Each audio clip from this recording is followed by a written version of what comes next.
What's up mga kaigang? Na-feature na natin dito yung entry-level smartwatch ng Redmi, yung Redmi Watch 5 Active. Pati na rin yung mid-range na smartwatch nila na may built-in GPS, yung Redmi Watch 5 Lite. At ngayon, i-unbox na natin yung flagship, premium, high-end na smartwatch sila.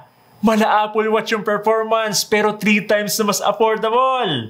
Ito ang Redmi Watch 5 Smartwatch. Yung link nito, nasa pin comment lang sa baba. I-check nyo lang dyan. Simple lang yung box niya kasi Apple inspired tong Xiaomi. So yun lang naman mga kigang, kaya i-unbox na natin to. Okay, slide lang natin to, dahan-dahan. Yun, nandito na kagad yung Redmi Watch 5. Okay, tabi muna natin dito. Tapos, nandito na rin yung magnetic charging cable, yan. Tapos, nandito yung manual. Okay, tabi muna natin to.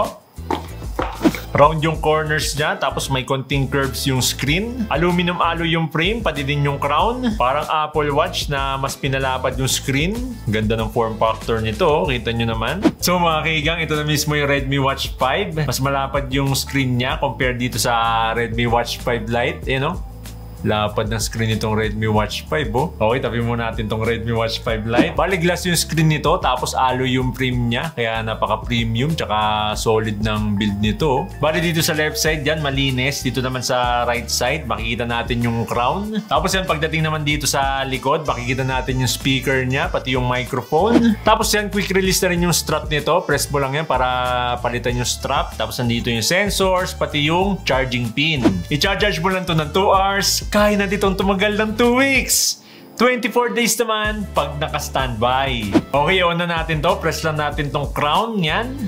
Tapos yan, may makikita tayong QR code dito. Scan nyo lang yan para ma-download yung Mi Fitness app. Pero ako kasi na-download ko na, kaya scan na lang natin to para i-pair dito sa phone natin. Tapos dito sa Mi Fitness app, yan, tap nyo lang yung plus sign dito sa upper right corner. Scanner. Yan, scan nyo lang yung QR code dito sa watch. Boom! Yan, connected.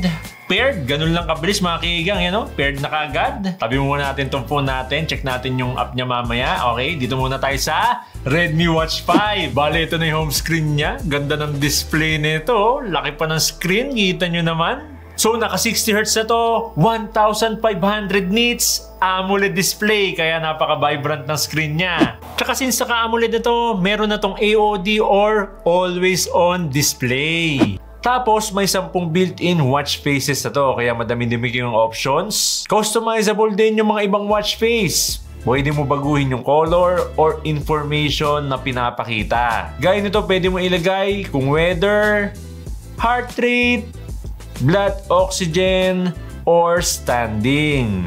Yan, pag mag-swipe down tayo, yan, makikita natin yung app notifications. Yan, may notification tayo sa Lazada. Tapos pag mag-swipe right naman tayo, dito natin makikita yung quick settings. Dito sa quick settings, yan, familiar na kayo dito kasi same lang naman sa phone natin except dito sa Clearwater.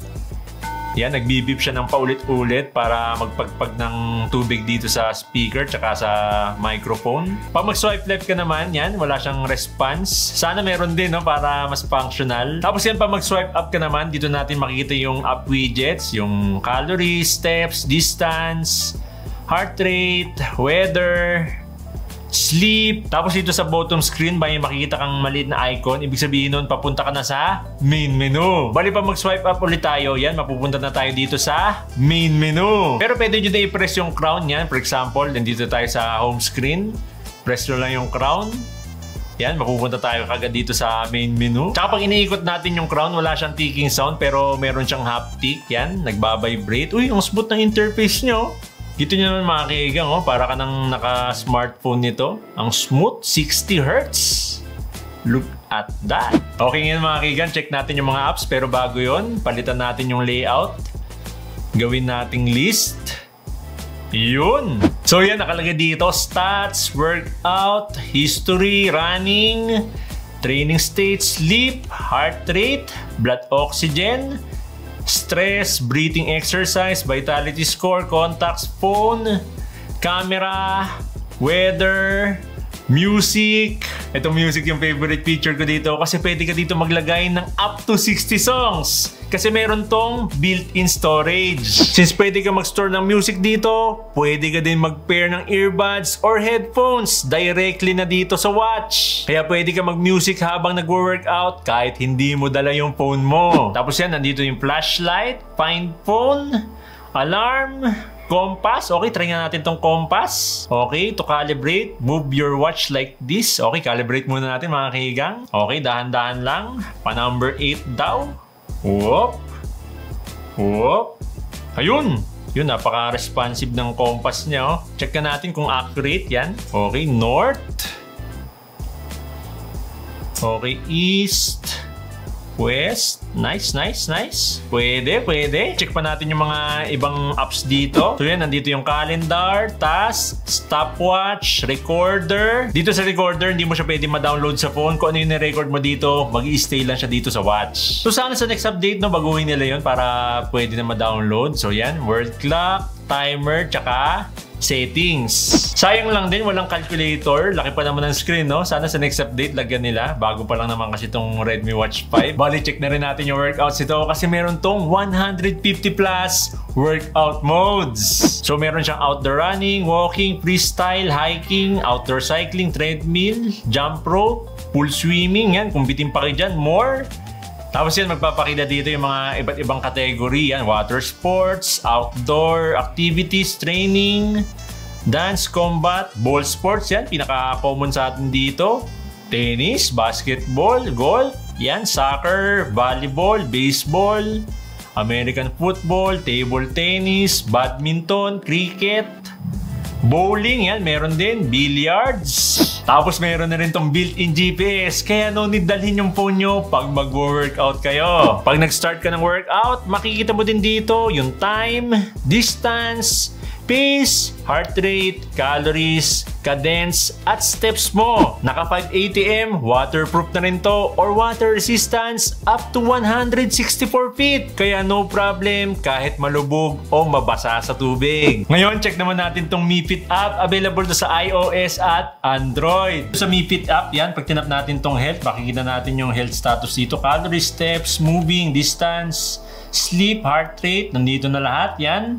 Tapos pwede ka na rin mag-start ng workout dito. Pero since may built-in GPS itong Redmi Watch 5, pwede ka na doon mag-start directly ng workout. Tapos yung pag tinap natin itong device, makikita natin dito yung Redmi Watch 5. Tapos pwede ka mag-download ng watch face dito. Pwede mo din gawing watch face yung picture mo. Yan, punta ka lang dito sa custom. Tapos may mga naka-ready-made na template dito. Tapos palitan mo lang ng picture mo. Yan, sa custom. Tapos yan dito sa notification and calls. Makita natin dito yung app notifications. Tapos yung incoming calls. Wala nga lang itong quick reply. Dapat tinake advantage nila kasi malaki yung screen. Sana sa next update, no, lagyan na nila. Tapos yan dito sa fitness and health.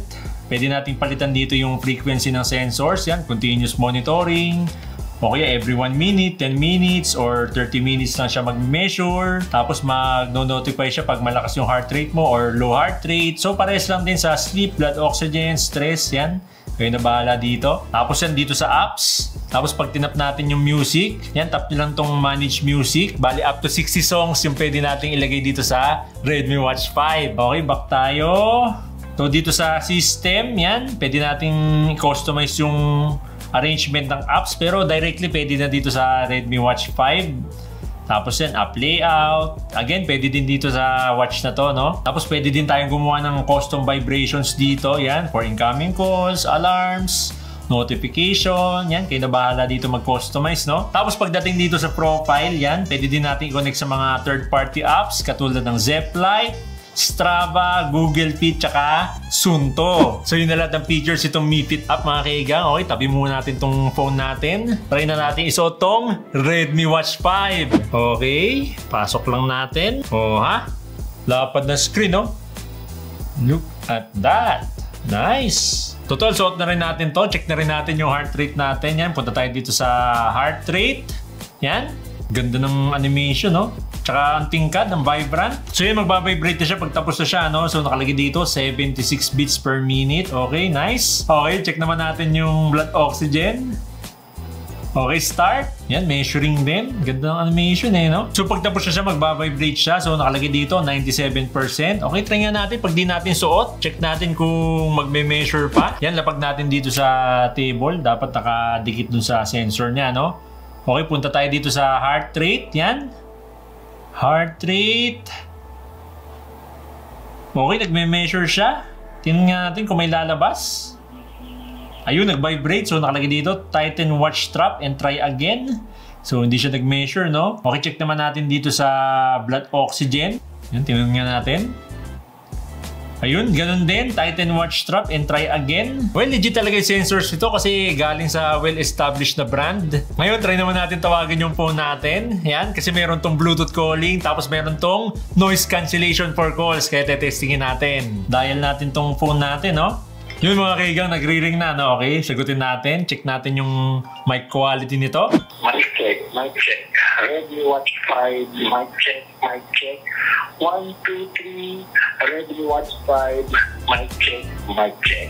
Alo yung frame, glass yung screen, may built-in GPS, built-in storage for music, at up to 24 days ang battery life. May heart rate, blood oxygen, sleep tracker, 60Hz screen refresh rate, at may 1,500 nits na AMOLED display. Napaka-premium at mukhang sosyal kasi parang Apple Watch yung design. Pero makukuha nyo lang to for only 5K. Yung link nito, nasa pinned comment lang sa baba. Kaya kayo mga kaigang, anong masasabi nyo dito sa Redmi Watch 5? Comment down below!